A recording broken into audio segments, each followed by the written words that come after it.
Hello Sector Watchers, welcome to the show. This is the 199th episode of Sector Spotlight for Monday the 27th of November. My name is Julius and I am presenting to you from Amsterdam in the Netherlands.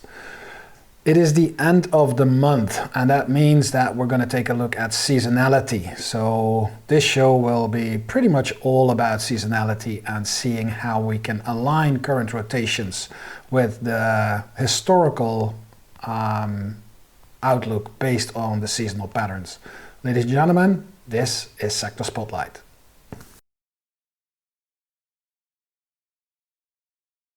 Let me start with the seasonality for the S&P itself. So here we've got the seasonal pattern for the S&P 500 using the index here, SPX. If you use SPY, it doesn't matter, it looks pretty much the same, no surprise.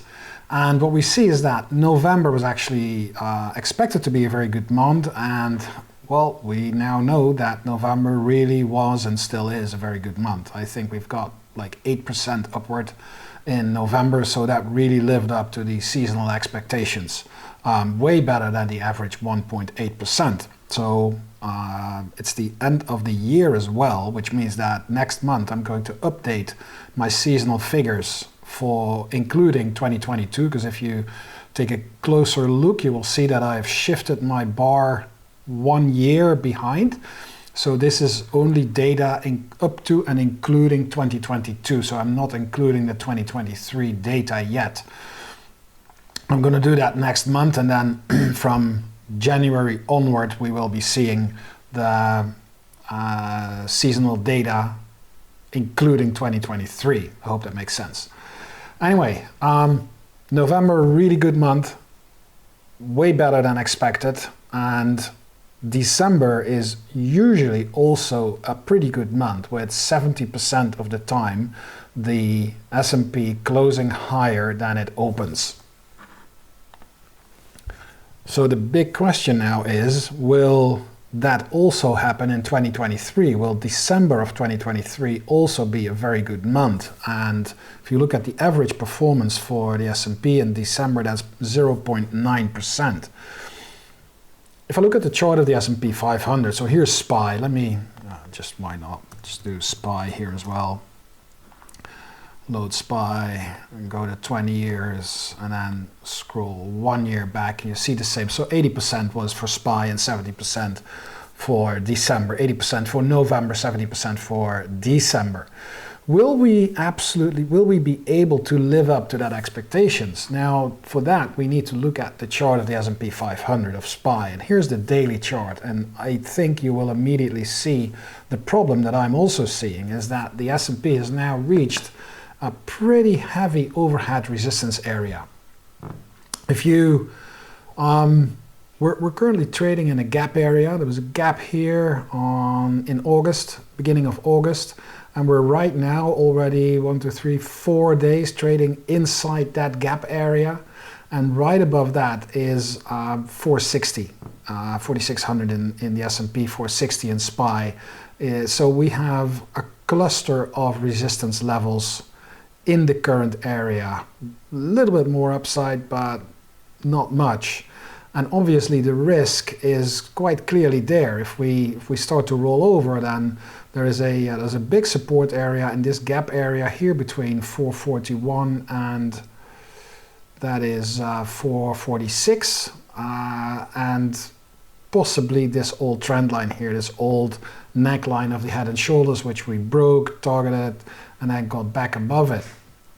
If you look at the RSI, you can see that we're in overbought territory and we are not any longer confirming the new highs. It's only minor, but given the steep rise and the resistance area where we're in, I think this is behavior of an RSI that we need to be aware of, because it also means that the upside potential from this point onward is pretty limited. It's absolutely possible that we get a few days of corrective movement and then still have a very good month of December, but for the time being I'm a bit cautious for the immediate upside potential for the S&P. I think that there is a cluster of heavy overhead resistance waiting for us, and the risk to the downside is now bigger than the potential to the upside, and that's not a favorable trading opportunity. The longer term trend of the S&P is absolutely nice, absolutely fine, it's no problem, but I think that we do need some sort of a setback, some sort of a corrective move, or at least a pause, a sideways movement, to kind of digest the rally that we've seen here before we break any higher. And then finally, from a seasonal perspective, I think that when, a relative perspective versus VBI&X, from an asset allocation perspective, I think that it's very clear that the relative strength of SPY versus VBI&X is in favor of SPY, so we are still favoring stocks over bonds, with the caveat that we're running into resistance, so you might see some sort of a short-term setback. But if you look at the RRG lines, the RS ratio is already starting to curl back up. That's the RS momentum line. The RS ratio still above 100, so it means that we're inside the weakening quadrant and starting to curl back up. All in all, a pretty good outlook for the S&P 500, both in price terms and in relative terms.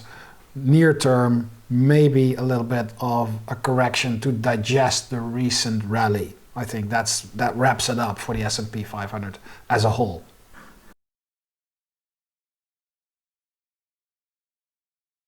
Now on to the rotational pictures in combination with the seasonality for the various sectors. I've got the weekly RRG on the right hand side, and I'm going to try to align what we see here with the seasonal expectations, the seasonal figures.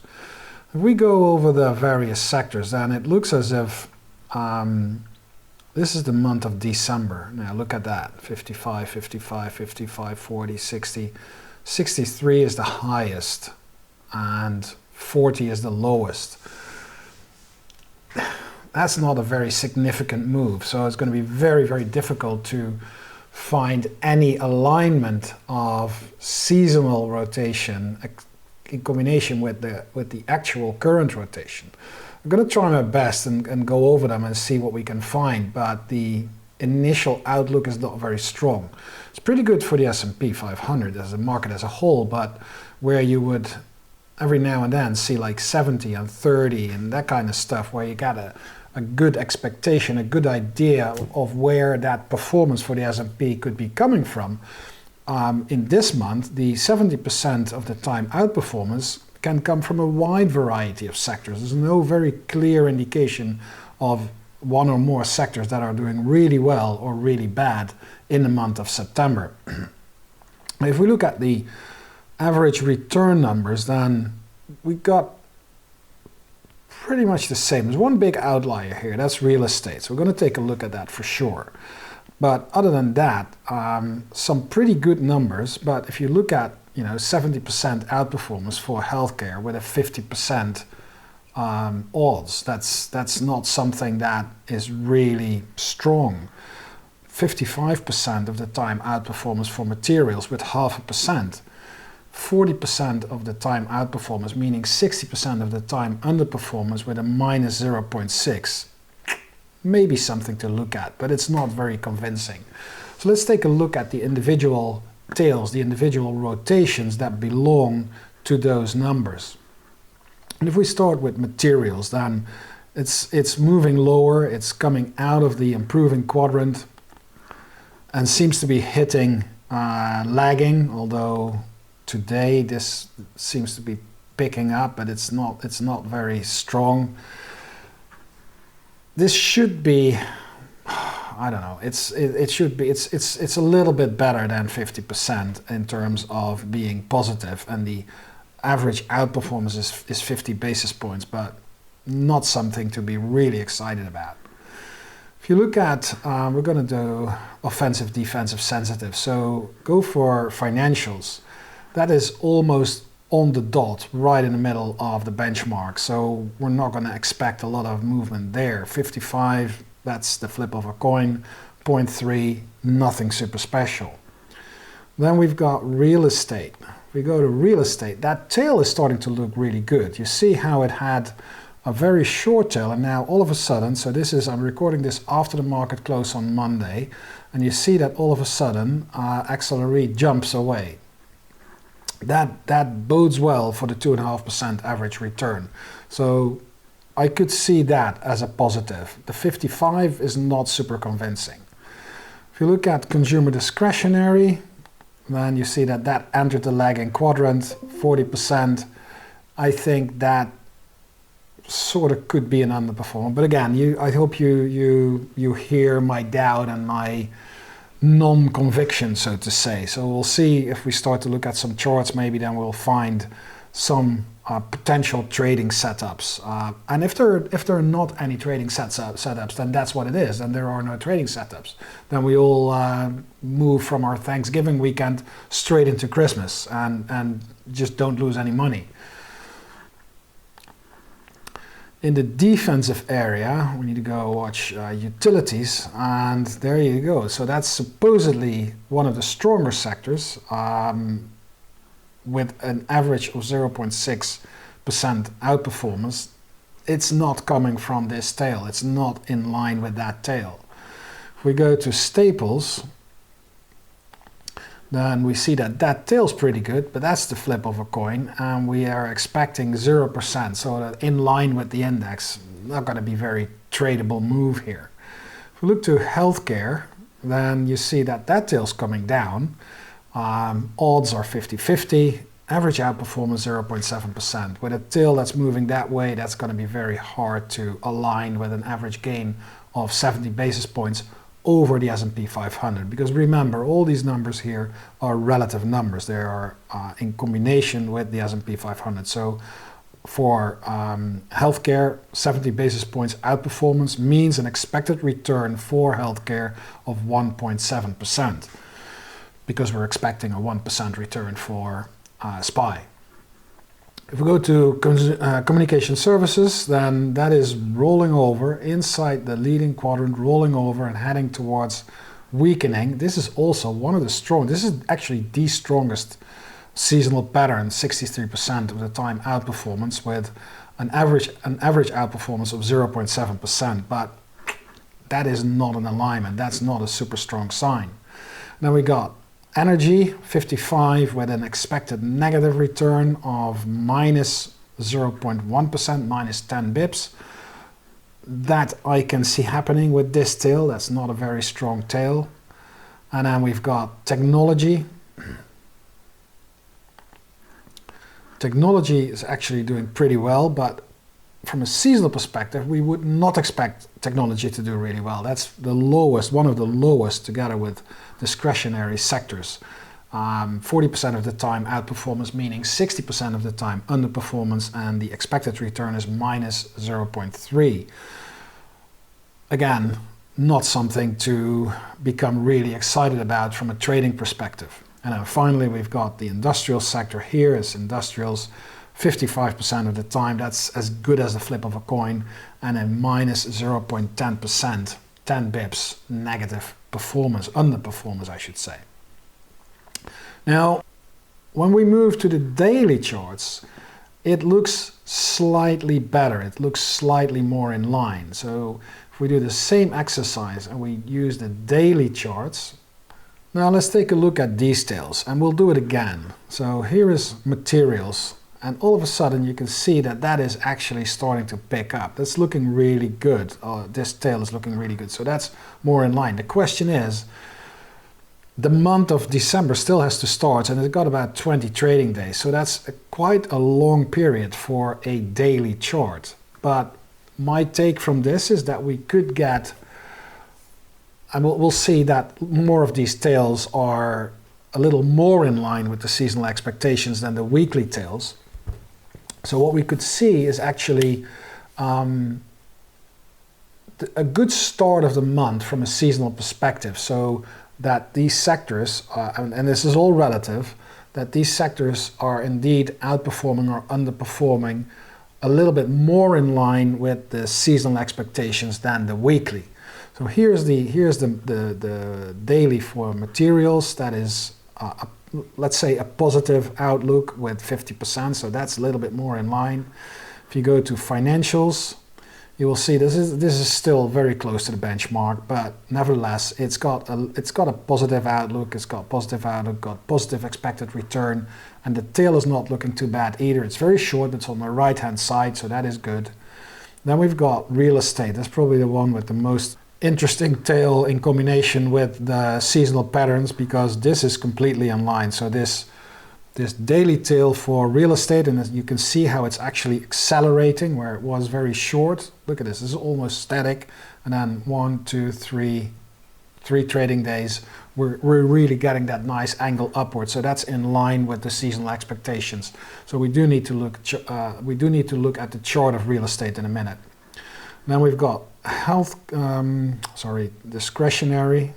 It's inside leading, but it's rolling over. It's starting to move lower, and I can align that with a 60% of the time underperformance and a minus 60% outlook for the month of December.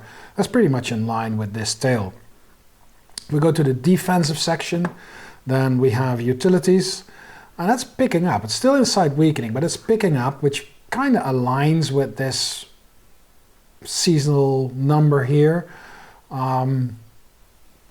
Potentially. I mean, we know what happened on the weekly. It doesn't look that good, but the near term looks okay-ish for utilities.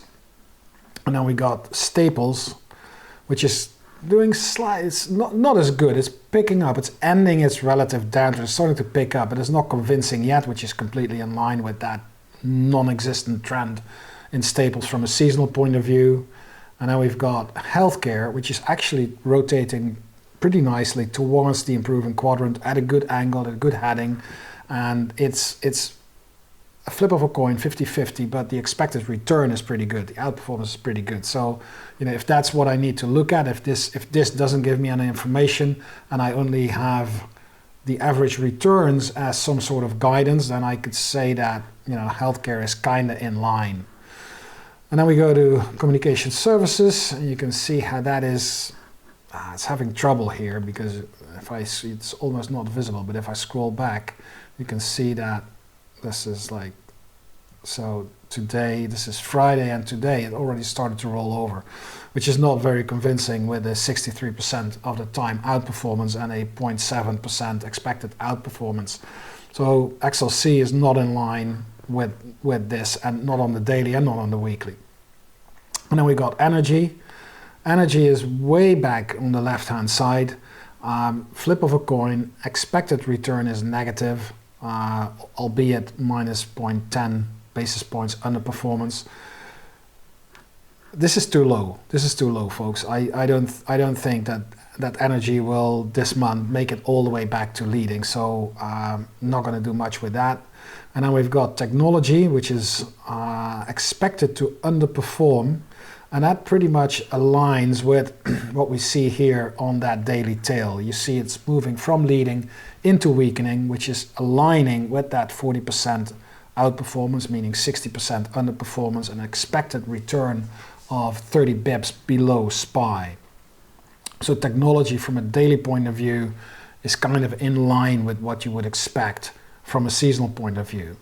And then the industrial sector, again, it is a positive expectation, but the average return is minus 0.1. That's very conflicting and not very convincing. And if you look at the tail, we have to scroll back here so you can see how, again, the last 2 days are, not picking up any momentum anymore and almost rolling over. But all in all, both from the weekly and the daily perspective,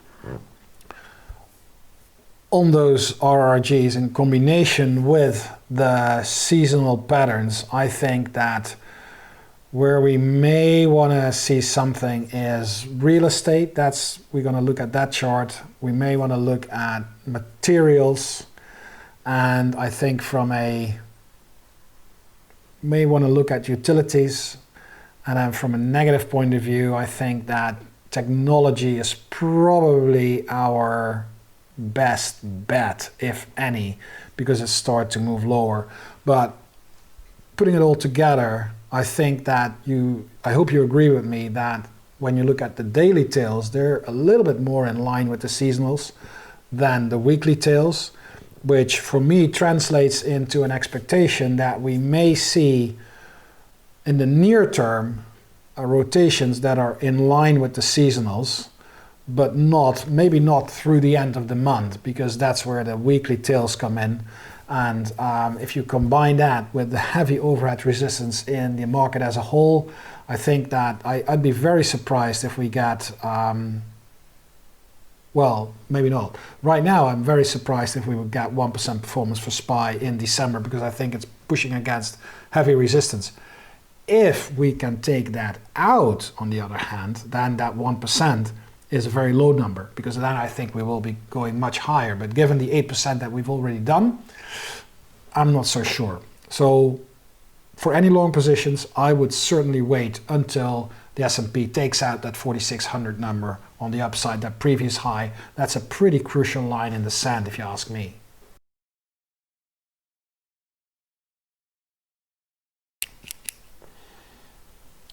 And then finally, a look at some of the individual charts. As I said, materials is the first one. We're looking at that from a fairly positive point of view. If you look at the tail, the weekly tail, then it's not fantastic. It came down, but the last observation is pretty good. And if you look at the daily tail for materials, then that's actually pretty strong. And what you see here is exactly that, is the break above that previous high is there. We're still in that range, but inside that range, there's pretty good potential for materials to move a little higher. And if I switch this chart, because you can see here why that tail on the weekly is not doing very much, because the RRG lines are moving kind of sideways. If I switch this chart to a daily, then you will see how that much more aligns with the improvement in relative strength that we have visible on the daily RRG tail, and that aligns much more with at least the expected return, and to a degree the expected outperformance in percentage terms over the year from a seasonal point of view. So materials, moderately positive, with definitely some upside potential and good support around, let's say, 79.50 to 80, making materials a moderately positive sector for the month of December. We move to real estate, and here we have real estate on the weekly tail starting to improve, and you can see why. We're bottoming out here. The RS ratio is still very low. That's why it's still way to the left on the weekly RRG, but it's picking up momentum, and that's because of that RRG momentum, RS momentum line that's bottoming out. We are running into resistance here. It's a double resistance area, but if we switch this to the daily chart, you can see how it is actually trying to break above that 3640 level. So when that continues, if the rest of this week we can continue to move slightly higher, you will see that the XLRE tail will continue to move further into the improving quadrant. And if I put it here, you can see how it's already inside the leading quadrant and pushing higher. So real estate, probably the best bet for the month of December, based on the seasonality in combination with the current relative performance and relative rotation.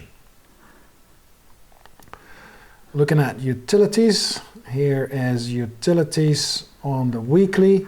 You can see how that is hooking back down. It's because we're running into resistance, running into heavy overhead resistance. That relative strength is still in a very much of a downtrend, and you can see how RS ratio is still well below 100, and RS momentum is above it, but moving down. That's why we've got that hook here. If I switch this to a daily chart, and I do the same for the RRG, I go to utilities, you can see how it is picking up inside the lagging quadrant. Mildly positive, I would say, but you just saw that weekly chart, and there is heavy overhead resistance here. So although this looks near-term okay-ish, it wouldn't be my preference for a massive long position, because right after that is massive overhead resistance and relative weakness kicking in.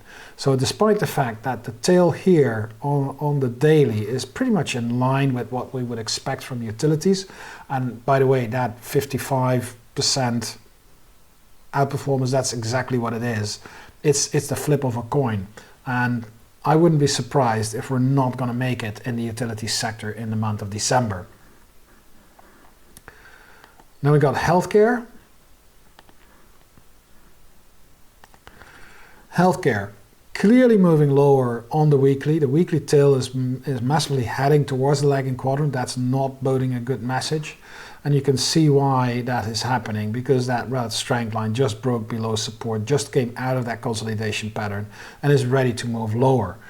The positive thing is that the price managed to break back above that former trend line, above that former support line, and it's created a little bit of upside potential for itself.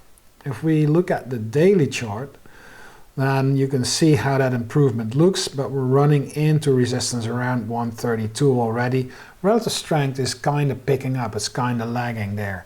If we look at the daily healthcare tail, and it's inside lagging, but you can see this improvement picking up. But it's still, if you look, it's the second weakest sector on the daily RRG, which makes it very doubtful whether it can live up to it's not even its seasonal expectation, but the mildly positive outlook for healthcare. I don't think that's going to work, because it's way too far to the left, and there is way too much overhead resistance on both the daily and the weekly price chart. You can see here that we went into that. There is every previous high is a resistance level. There is an old toppish pattern here which aligns, that's 133.50, and you can see how bad that relative strength line looks. So also for healthcare, not much of a tradable opportunity based on its seasonal patterns. And then finally the technology sector. Obviously, super strong sector, breaking to new all-time highs, holding up there now for 1 to 3 weeks already, which is super strong. Look at the relative strength, breaking to new highs, holding up very well. RRG lines coming back from weakening, back into pushing into the leading quadrant. So technology has got all to go for from a longer-term perspective. If you look at the seasonal pattern, the expectation is for an underperformance for technology in the month of December, and you can see how that aligns with the daily, because there you can see how there is a little weakness coming in, where the tail is moving from leading into weakening. And when I bring this chart to a daily, you can see why that is. And I think it's probably not a bad thing, because technology is the strongest sector. It's in line with the S&P 500, running into resistance, and you can see how it's hesitating after that rally. This was a massive rally. We're going from 160 to 184 in about a month's time, and you can see how the raw strength line is kind of, starting to move sideways, digesting those gains. And that doesn't mean that it is a bad sector, but I can totally see how XLK needs to kind of consolidate, maybe close this gap area here, which was perfectly in line with that previous high. So any dips to the 180 area, and if it holds there, it's probably a very good re-entry opportunity, and it would digest those gains and bring relative strength back to a little bit more normal level and cause a rotation, because this is a daily chart here and this is a daily tail, and you know that the rotations completely on the right hand side are the strongest that we know of, and that is perfectly possible with a little bit more downside, a little bit more consolidation for technology, and then bottoming out in weakening, curling back up and pushing those RRG lines back up again after some form of a correction. A perfectly plausible and suitable scenario which completely aligns with resistance in the S&P 500. So trying to wrap this all up is difficult, because the market is running into resistance, and so is technology. So I'm a little bit skeptic about the near-term performance for the S&P 500. As I said, the longer term still looks very well. We're probably going to get a new re-entry opportunity. From a seasonal point of view, the daily tails are aligning a little better than the weeklies. So maybe we will see at the start of the month more alignment with the seasonal patterns. But be careful, the fact that there is an outperformance doesn't mean that it is an absolute price performance. So if the S&P goes down, sectors like what did we say, like materials and real estate and utilities, for example, who are kind of in line with the seasonal track on the dailies, could see an alignment at the start of the month. The longer term trend, so if you're a really short term trader, then maybe those are kind of opportunities. From a weekly point of view, please be very, very careful, because the seasonal patterns are not strongly aligned with the current rotations, and it's pretty confusing, conflicting, probably the best way to say it. So from a seasonal perspective, unfortunately, no strong signals, market running into resistance, longer term pretty good, near term digesting, caution. And that wraps up Sector Spotlight for this week. Episode 199. I've got about a week to figure out what I'm going to do for episode 200. To be honest, I don't have a clue yet, but hopefully I'll get some creative inspiration in the next few days. Please remember, Sector Spotlight is available on demand on the Stock Chart YouTube channel, usually recorded and uploaded on Mondays. Feel free to share your thoughts and ideas in the comments below the video as always. And I'm looking forward to seeing you again at a new episode of Sector Spotlight, the 200th episode of Sector Spotlight, next week, same time, same place.